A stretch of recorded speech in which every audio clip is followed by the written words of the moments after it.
जय माता दी भक्तों, नवरात्रि की आपको हार्दिक शुभकामनाएं। आइए सुनते हैं माता के छठे रूप माँ कात्यायनी की पौराणिक कथा। नवरात्रि में माँ दुर्गा के 9 अलग अलग स्वरूपों की पूजा की जाती है। माँ दुर्गा को प्रसन्न करने के लिए नवरात्रि के दिन सबसे अच्छे माने जाते हैं। इन दिनों जो भक्त सच्चे मन से माँ दुर्गा के सभी स्वरूपों की पूजा करता है, उसकी सारी इच्छाएं माँ दुर्गा पूरी करती हैं। 9 दिनों तक माता रानी की पूजा अर्चना के साथ आपको कथा का पाठ भी जरूर करना चाहिए।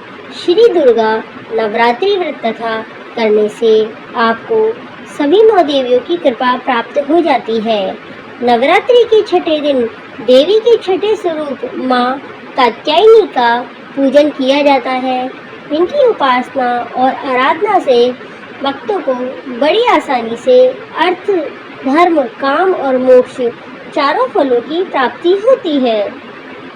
उसके रोग, शोक, संताप और भय नष्ट हो जाते हैं।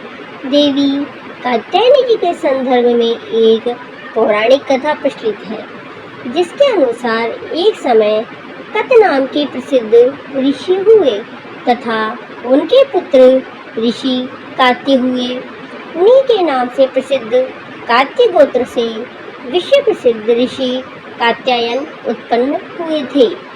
देवी कात्यायनी जी देवताओं, ऋषियों के संकट को दूर करने के लिए महर्षि कात्यायन के आश्रम में उत्पन्न होती है। महर्षि कात्यायन जी ने देवी का पालन पोषण किया था।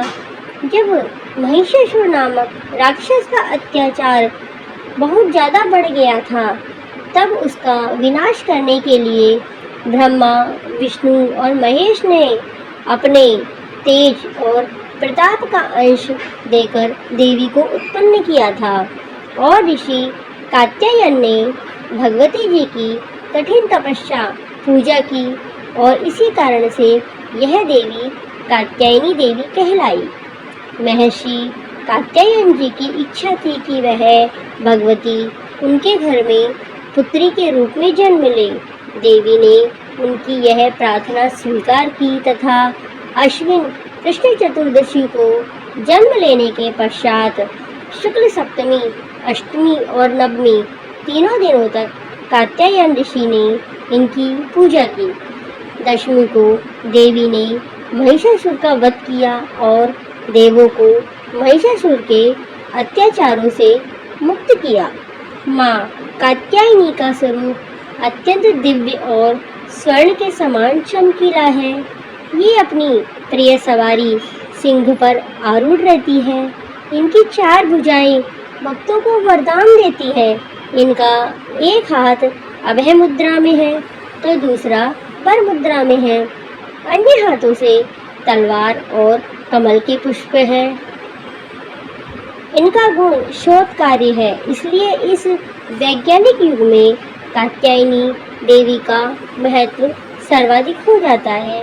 इनकी कृपा से ही सारे काम सिद्ध हो जाते हैं। जय माता दी भक्तों, आपको हमारी माता कात्यायनी की कथा कैसी लगी हो?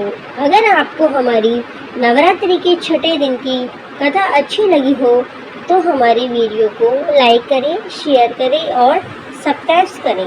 धन्यवाद।